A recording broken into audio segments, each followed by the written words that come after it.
welcome to EconoChat Let's Talk Business with Mr. Daniel Steinman.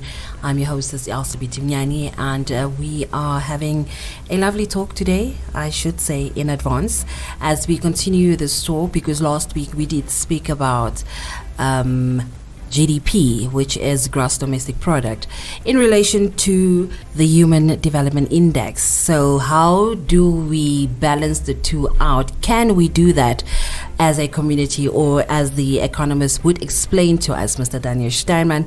A warm welcome to you. So, HDI, tell us about that.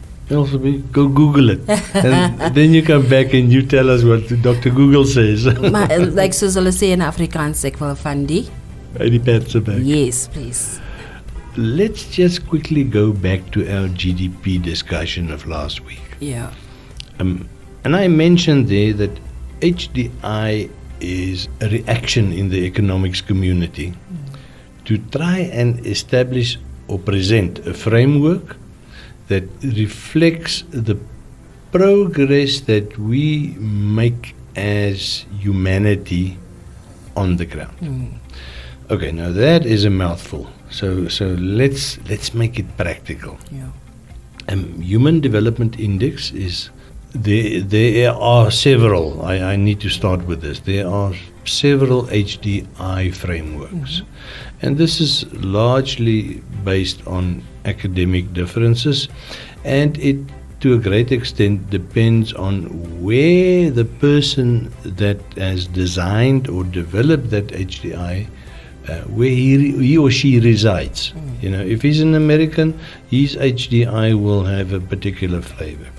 If he is in China or Japan, he will have a different flavor. If he is in Europe, somebody will go tell them that there's a concept like HDI. Yeah.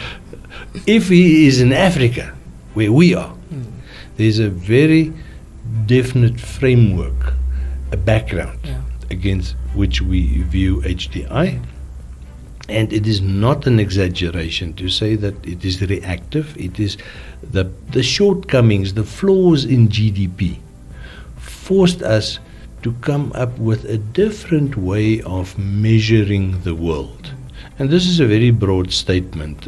I will be the first person to concede that, you know, trying to get some detail into a statement like measuring the world, how the hell do you measure the world? And this is exactly the whole problem with GDP. What we thought was a very exact, detailed way of measuring the world, eventually in Africa or in the developing world, whether it's South America or the Far East or the continent, it proved to be inadequate. Yeah.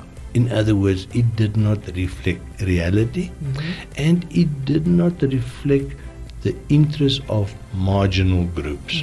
You know, it was all mainstream, it was all economics based, it was all Western philosophy that we followed, without regard to what is the impact, or in a certain sense, what is the lack of impact, which is just as important.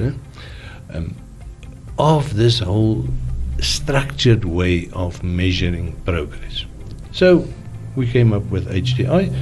Various academic schools came up with various HDIs, but they all evolved to two central concepts, and these are words that you hear every week in various articles: development, sustainability. Now, don't look at me like that. Don't blink. I mean, we hear development and sustainability every day. Yes. But what does it mean? We use it nonsensical, you know, without thinking actually what does it mean. And this is why I want to talk about the way that you measure or present progress. Because if the framework that you use as a benchmark to compare what you're doing this year to what you did last year, if it is not reflective of existence on the ground, of the reality of the people living in a country, then, as I've said many times, it's academic and in a certain sense also be irrelevant. It's lots of clever Umis talking about lots of big formulas and calculations and everything, not achieving what we want. And this change in flavor is not a new thing. We started seeing it since roughly about the early 80s, and it grew stronger and stronger, and it came to the point where over the last 30 years you could not ignore it. So the problem that the world of economics faced was to design measurements, frameworks to measure progress in such a way that you do not ignore the voice of the majority on the ground, the people who want to see the progress. And on that one, let's quickly go for a short break, Mr. Steinman and our listeners, and we'll be back with more talk.